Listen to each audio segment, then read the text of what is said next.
રાજ્યમાં કમોસમી વરસાદે ખેડૂતોની કમર તોડી નાખી છે। ખેડૂતોની મહેનત પર પાણી ફરી વળ્યા છે।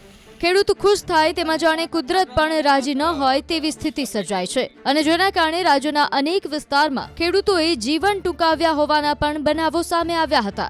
ત્યારે આ પરિસ્થિતિ સર્જાતા રાજકીય પાર્ટીઓને અચાનક જ જગતના તાતની જાણે પરિસ્થિતિનું બ્રહ્મજ્ઞાન થયું હોય તેમ ખેડૂતોના પ્રશ્નોને વાચા આપવા અનેક પ્રદર્શનો કરી રહ્યા છે। ત્યારે સરકારે ખેડૂતો માટે રાહત પેકેજ પણ જાહેર કર્યું, પરંતુ કોંગ્રેસે સરકાર પાસે એક જ માંગ રાખી છે કે ખેડૂતોનું દેવું માફ કરવામાં આવે અને તે માટે કોંગ્રેસ દ્વારા રાજ્યભરમાં ખેડૂત આક્રોશ રેલીનું આયોજન કરવામાં આવ્યું છે અને અનેક જિલ્લામાં કોંગ્રેસ રેલી કરી રહી છે। ત્યારે કોંગ્રેસના અનેક નેતાના સ્ફોટક નિવેદનો પણ સામે આવી રહ્યા છે।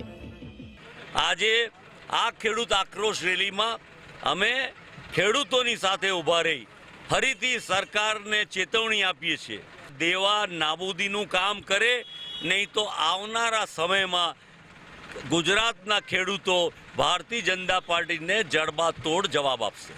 ભાવનગરથી નીકળેલી કોંગ્રેસ દ્વારા આયોજિત ખેડૂત આક્રોશ યાત્રા બોટાદ જિલ્લામાં આવી પહોંચી, જેમાં કોંગ્રેસ નેતા ભરતસિંહ સોલંકી સહિતના આગેવાનો જોડાયા હતા।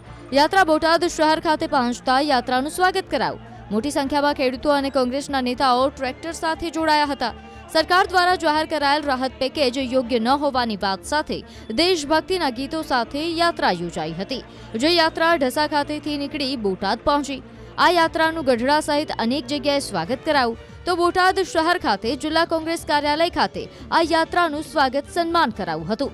ખેડૂતોના દેવા માફ કરો સહિતના ખેડૂતોના વિવિધ પ્રશ્ને હલ્લાબોલ કર્યો હતો। બોટાદથી આ યાત્રા જિલ્લાના પાળિયાદ ખાતે રવાના થઈ હતી। ત્યાંથી યાત્રા સુરેન્દ્રનગર જિલ્લામાં જવા નીકળી। ભરતસિંહ સોલંકીએ ખેડૂતો મુદ્દે સરકાર પર પ્રહાર કર્યા હતા। ખેડૂતોના વિવિધ પ્રશ્નો અને દેવા માફીની માંગ સાથે કોંગ્રેસે સોમનાથ જિલ્લાથી શરૂ કરેલી ખેડૂત આક્રોશ યાત્રા ભાવનગર પહોંચી હતી। ભાવનગરના ઉમરાળા તાલુકાના લીમડા ગામે કોંગ્રેસની યાત્રા પહોંચી, જેમાં મોટી સંખ્યામાં ખેડૂતો અને કોંગ્રેસના કાર્યકર્તાઓ ઉપસ્થિત રહ્યા અને હલ્લાબોલ કર્યો હતો અને સભા ગજવી હતી। ત્યારે કોંગ્રેસ નેતા શક્તિસિંહ ગોહિલે ખેડૂતોના દેવા માફ કરવાની માંગ કરી અને તેમણે પાક વીમા યોજના ફરી શરૂ કરવાની અપીલ કરી હતી। પાક વીમા યોજના આખા દેશના ખેડૂતોને લાભ મળે તો ગુજરાતે શું ગુનો કર્યો છે ભાઈ? તમને વારંવાર મતો આપે છે, ટ્રિપલ એન્જિન બનાવી દીધી સરકાર તમારી, એટલે શા માટેનો? અને જો પાક વીમા યોજના હોત તો જેનું જેટલું વાવેતર, જેનું જેટલું નુકસાન, એટલું એનું વળતર વીમા કંપનીમાંથી મળત।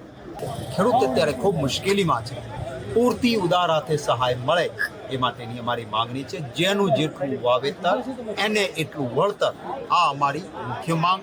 દેવા નાબૂદી અને પશુપાલકો માટે ઘાસચારો, આ માંગણી।